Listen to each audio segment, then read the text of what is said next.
Welcome to our next tutorial of Mesh2Surface for SOLIDWORKS. This tutorial we will go through the mesh selection and what it is.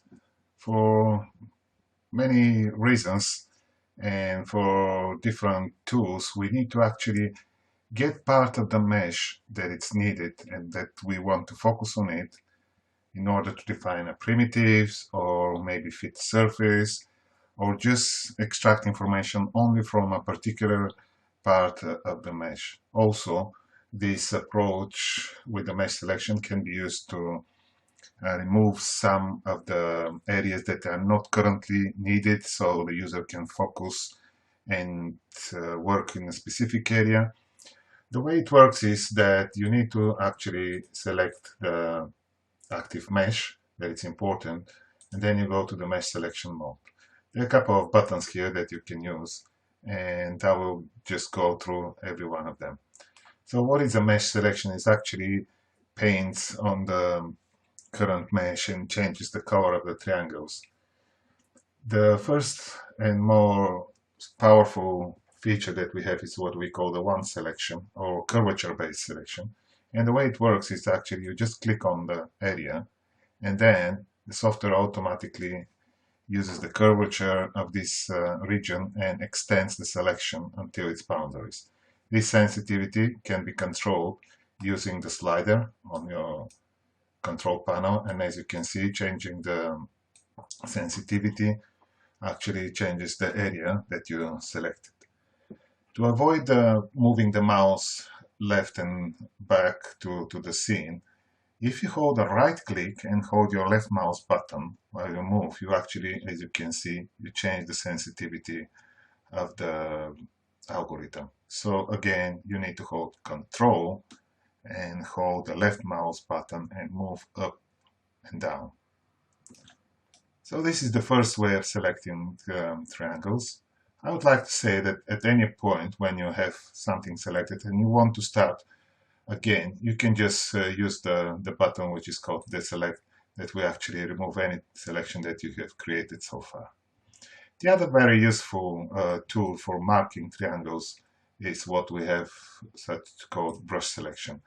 The brush selection is just, as you see on the screen, there is a circle with a certain radius that you can just move your mouse, and while you move your mouse, it actually paints all the triangles which are in this circle.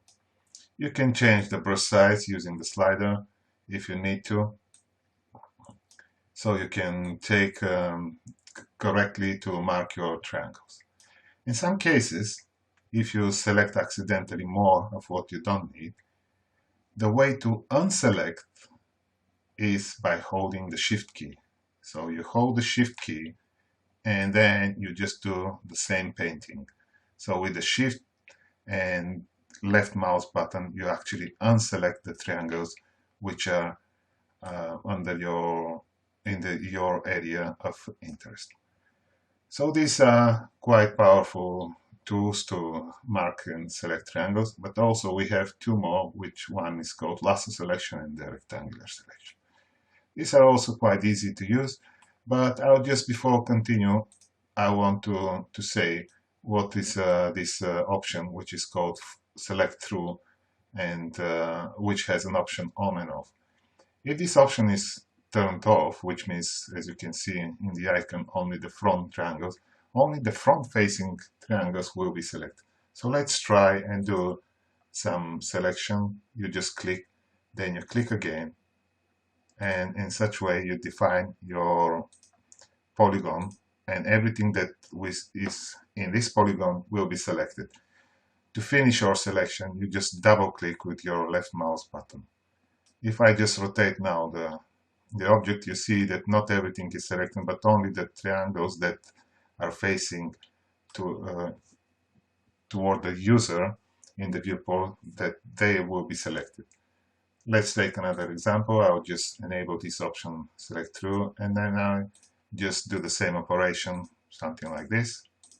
Double click to finish the selection. Let's rotate and you can see everything that it's in this area will be selected. The same thing applies for the rectangular selection. You just click once and then you hold your left mouse button while dragging to define your rectangle. So when you're ready, you just lift your left mouse button. And again, you hold your left mouse button, keep holding the left mouse button and moving your mouse to define the rectangle for selection. The unselecting applies in the same way.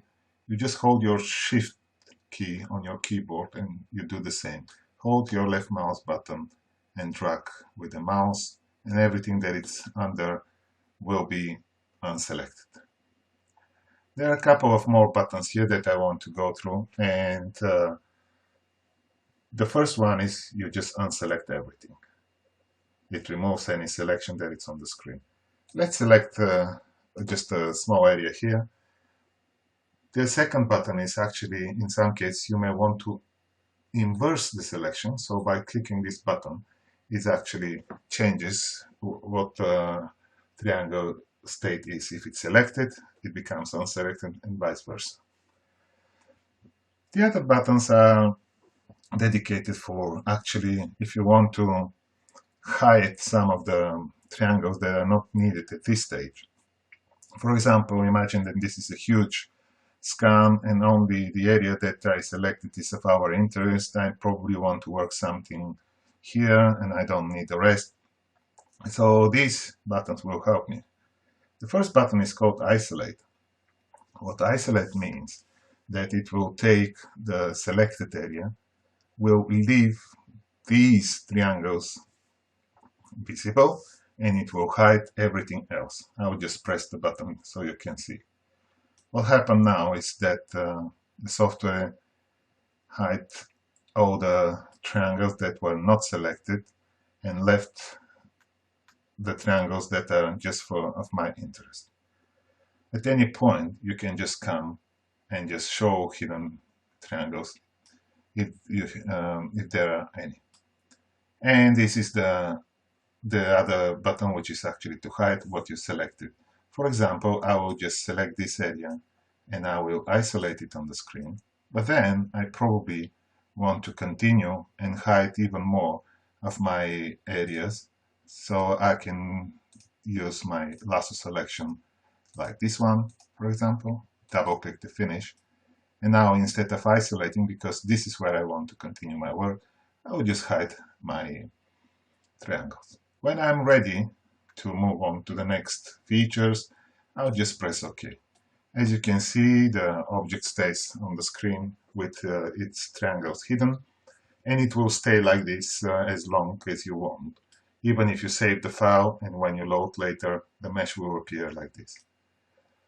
So at any point, if you want, instead of going to the mesh selection, you can just come and click on the entity in the SOLIDWORKS features tree. And you can see there is an extra icon here which appears that will allow you instantly to just show all the triangles that are hidden. Or if I just have something selected like this one here, and I press OK, as you can see the object stays with its selected triangles here on the screen. If you just click on the icon of our entity, or if you just right click, you'll see that you have an option also to deselect mesh triangles. This is useful to be in the context menu, so you can quickly get access to these buttons and restore the view of our object to its original state. So this is all about the mesh selection. We are ready to move to the next tutorial. Thank you for watching.